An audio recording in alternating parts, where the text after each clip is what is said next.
Coming up, one of the planet's most well-known peoples have survived on the plains of East Africa for centuries. But even the most remote villages can't escape global warming. When livestock dies, their lives completely become so difficult for them. We look at this impressive and resilient culture, their relationship with nature, and the age-old norms that younger generations are determined to change. When it comes to decision-making, women are not part of the decision-making in the Maasai communities. Just 2 degrees is on. Now, women don't own any resources.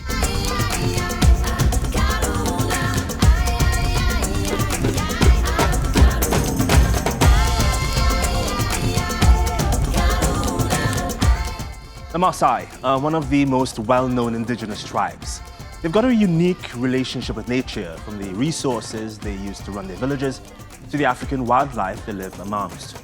Their lifestyle, for the most part, has gone unchanged for centuries, but keeping up with rising global temperatures and the strange weather they come with may require a shift from tradition.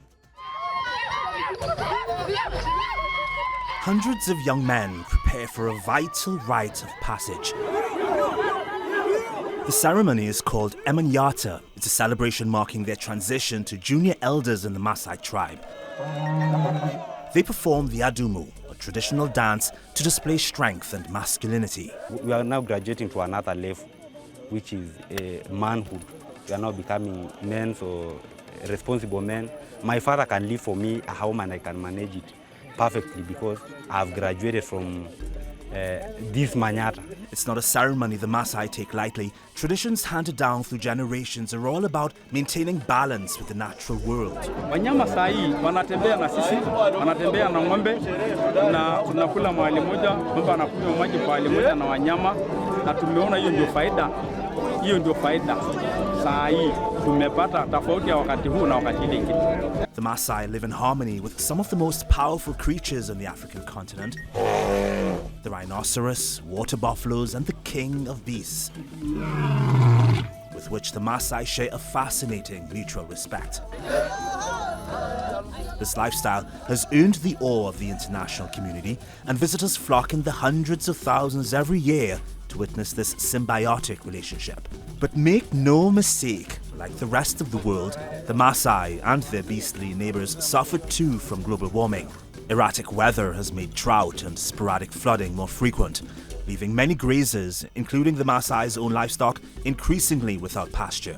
And the predators struggle to keep up with migrating herds. That is the greatest fear we have as elders, that in the near future we might not be able to practice this culture. These young men are in a celebratory mood now, with their beaming smiles and red-dyed hair. But when the dust settles, they'll need to figure out how to keep their communities united through uncertain times. It won't be easy, of course. Weather is becoming increasingly unpredictable. I spoke with 2 Maasai activists with strong perspective on tackling global warming head-on. The first is Keshoe Isaiah. Tell me exactly how the climate crisis has changed over the decades for the Maasai. They are nomadic people. They move around to where the food and water is, where the food and water are. How has climate change affected the way they actually live their life? Yeah, actually it has really changed the way people live, because at the same time, when we talk about the Maasai people, we talk about culture, and most of the time if I talk with people, I tell them that culture is nature-based, and culture is something that uphold the community in all ways. So the first thing that you can say that it has really affected is the erosion of culture, I can say, but because culture has been undermined in a way that when we talk about culture, we're talking about community coming together. We're talking about people coming together to do a common goal, and also bring to advocate for peace, to advocate for maybe unity. But now when it's come to maybe migration due to climate crisis, now it becomes very difficult for them to carry such kind of exercises in the community. It also becomes very difficult for them also to come together to carry out such kind of ceremonies. And also you find that culture is also a stage. So you really have to undergo, for example, circumcision. We have circumcision. We also have another one that usually occur in between that, and also we have a lot of ceremonies that occur. So you find that due to such impacts of climate change, culture has been really affected because people have to maybe focus on their livestock. And also, like in Maasai, livestock is a source of everything. Like now, if you don't have livestock, now everything is a mess because now most people never invested maybe in education like our parents now. Maybe as for us, we're trying to maybe go to school, but for them, they never went to school. So that's where they depend on for source of income. So when livestock dies, that's their lives completely becomes so difficult for them also to maybe adapt to something else. So they're trying to maybe protect what they have. They're trying to protect the livestock, and now when the drought comes, and also maybe due to impacts of climate change at large, their lifestyle is being affected. So the way the Maasai people used to live has really changed due to climate change, and also we really have a lot of people maybe missing schools. Yeah, the education system has really been affected, and also the fact that people are advocating for education, for quality education, and also like from the history of the Maasai people, they have been missing. Like now, I can say from education has been a challenge for us. Like we came to adapt very well into education system around 2006. I can say, yeah, from 2006 now we came to maybe understand well that education is important and all that. And also we really had many challenges before, like land alienation, like people have been. The Maasai live in quite often remote areas? Is it hard getting them the information they need about the climate crisis? No, the information about climate change now is like the programs I've been doing in the villages is all about climate education. And also, yeah, it's not hard because now the only challenge comes now when you find people migrating and maybe due to such kind of impacts of climate crisis. But now when you go into the villages, you can the only advantage is that Maasai live in villages. They are so good. They cage themselves in one village, so you can easily maybe access to them. So that's the easiest way. And also, yeah, I feel like the Maasai really have a lot of knowledge. Maybe because most of the time, if I go to do maybe a climate education program on educating them about now the science and how the world is now moving, on how we can really maybe adapt. And what I've also learned is the indigenous knowledge that they really have when adapt to the crisis, and also how they really contribute to maybe biodiversity protection, and also because even biodiversity loss is also a big challenge to maybe most of the communities. So yeah, I think reaching out to them is easy, but now due to the impacts of climate crisis, now there's a bit challenge because people have to migrate, and also these issues of land and all that. So yeah. Maasai women are obviously quite pivotal to the communities. They are known to do all the cooking, taking care of the young ones. They go in search of water, which is becoming more difficult to find. Firstly, just talk about the role of the man in the Maasai village. They have several roles, different positions. What is the role of the Maasai man in the community? And is that role changing because of the climate crisis? Yeah. For example, now you find that there's inequality, and also I can say there's also gender issue when it's come to maybe impacts of climate crisis among the Maasai. Whenever the drought comes, or even any other impacts, so men have to move from villages. They have to migrate with livestock, and then now the whole chores and everything else in the home has to be done by women. So they have to take care of the families, they have to take care of the livestock that have remained in the house, and also they have to make sure that kids go to school.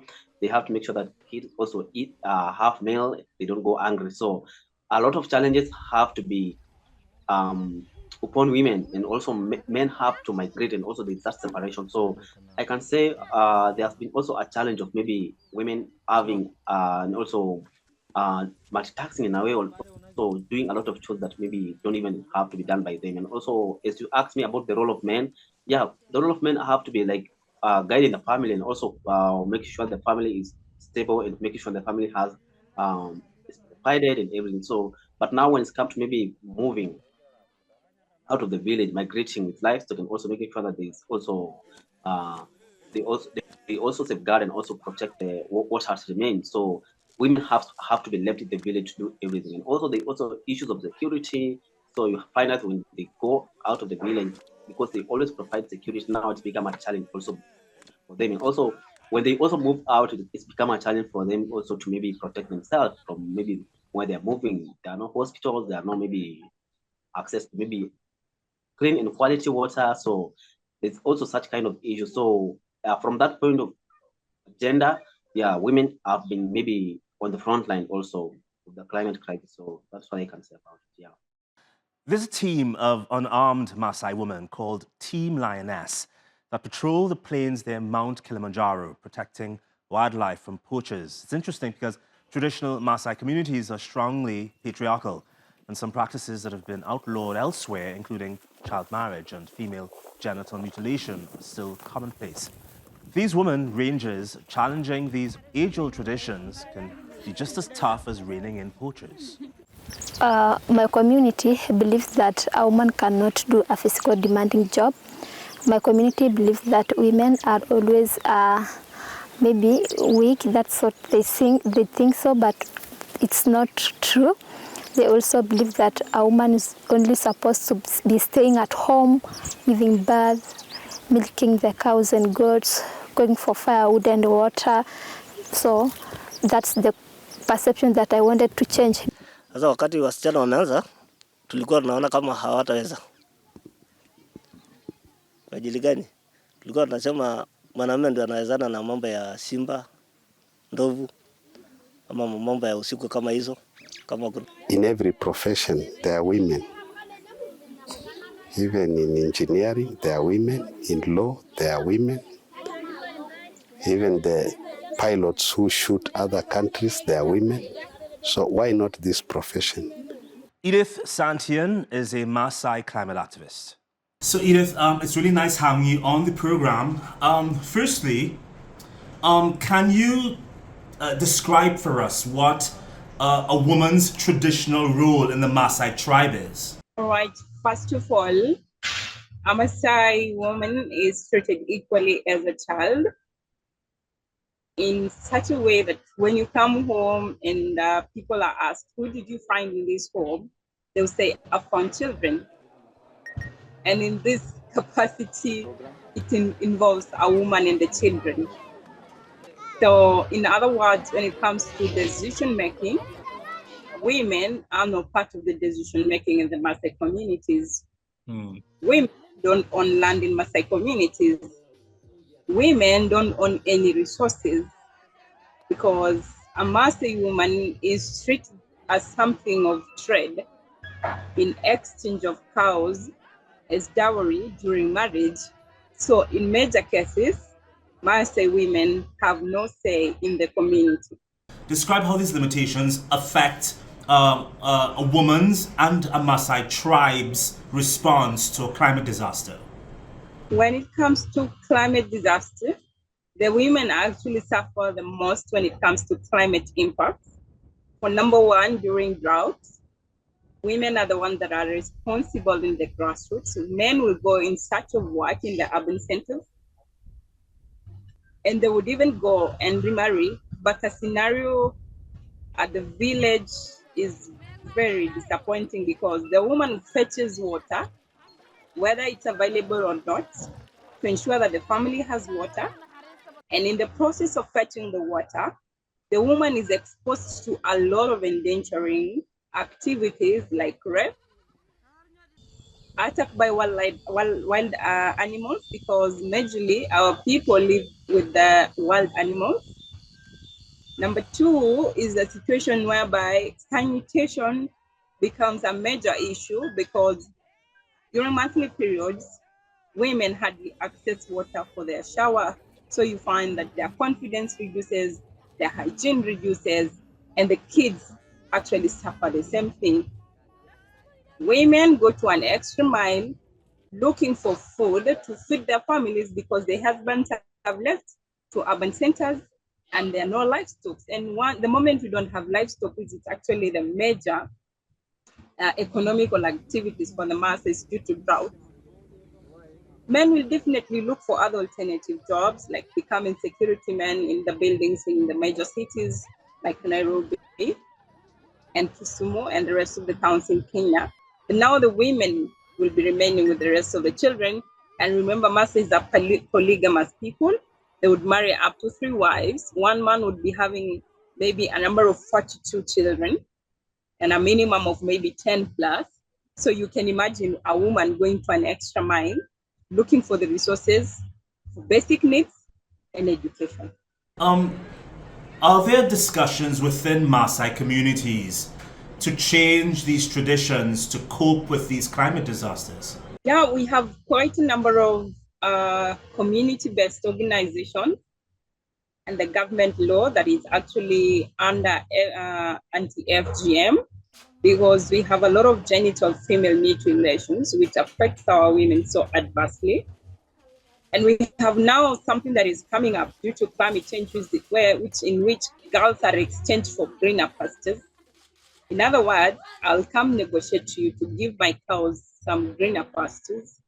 Then I will promise you, I will marry off my daughter to your son in exchange for the cows. So it's a new kind of thing that is coming up due to climate change, and majorly that is droughts. So when the lands are dry, plenty of people will negotiate for greener pastures in the name of exchanging their girls for marriage with the richer families that have huge lands and ranches. And when it comes to female genital mutilation, the government is really fighting the law through parliament, but we still feel there is a smarter way in which female genital mutilation is happening, not in an open air, but in hidden rooms and in boardrooms, whereby you would be told maybe a child has gone for a holiday to say hello to a relative, but that is not the case. What happens is these kids are usually circumcised and they're put in hidden rooms for some time, and then you will later on see them and they'll tell you, no, he wasn't just around, he was just around, he's going to say hi to a relative. So there's just another way that you need to think smart to eradicate issues of female genital mutilation, because fistula is a major challenge within our Maasai communities, women. And when we have a problem with fistula, there is difficulty in delivering. People lose confidence because they easily actually urinate, maybe short call or maybe long call on themselves without notifying, or maybe without that major control because of the damage that the female genital mutilation has caused in our women. Edith, talk about why you got involved in climate activism and what you hope individually to achieve for the Maasai community. First of all, I once worked as a volunteer in Kenya National Environmental Management Authority, and I particularly participated in quite a number of things that are happening through the National Environmental Management Authority communication. And after that, I got an opportunity to work as the news anchor in a Maasai local TV station known as Enchipai TV, which later on was closed by Kenya Communication Authority in Kenya. And out of the stories I used to cover a lot was majorly on climate change and the effects that climate change has caused. Given that I'm born in the Maasai setup, I know of all the traditional practices that happen. And given that I see the stories covered in CNN, BBC, and then I borrow the information and I try to actually articulate it in my mother language to our people, I view to it like we still don't have enough capacity building for our people as the Maasai, and especially when it comes to breaking down of the information. Because when CNN covers our stories and BBC, and we don't have a local media house or maybe a local young person or maybe a local representative at the grassroots, then we still haven't communicated. And that is why I chose to go in for Nalala Tree Foundation as the founder and CEO. Because for one, we do grafted fruit tree nurseries. And the reason why we're going for that is because we want to actually rectify our landscapes. We want to actually increase food security. We want to reduce malnutrition cases of health within our Maasai community and put money into the people's pocket. Because the moment you would say we want to invest in forestry and you've not found a solution for food and money, then you've not actually found a solution for this particular effect of climate change. So we chose to go for tree planting, for grafted trees, so we can put money into our women's pockets. Because when the men go to the market and sell their cows and they will be weighing the number of kgs, women are left at home. Number one is women are not literate in our communities. They are very jobless. So what are they remaining with? Because they don't own the cows, they don't own the land. The only thing they own are the babies, which of course the men during maturity will exchange the girls for cows, and the boys will marry and inherit from their parents. But what about a woman? So now we're going for the grafted fruit nursery. So when the men are selling the cows, at least the women are remaining with the fruits they can sell. You sound upset about these traditions, and I assume you want them to change. Do you think they will? When it comes to changing of tradition, you don't just make it so quick. It is something that is slow. It's a gradual kind of thing. And so we're here to convince our generations to come that education is the key.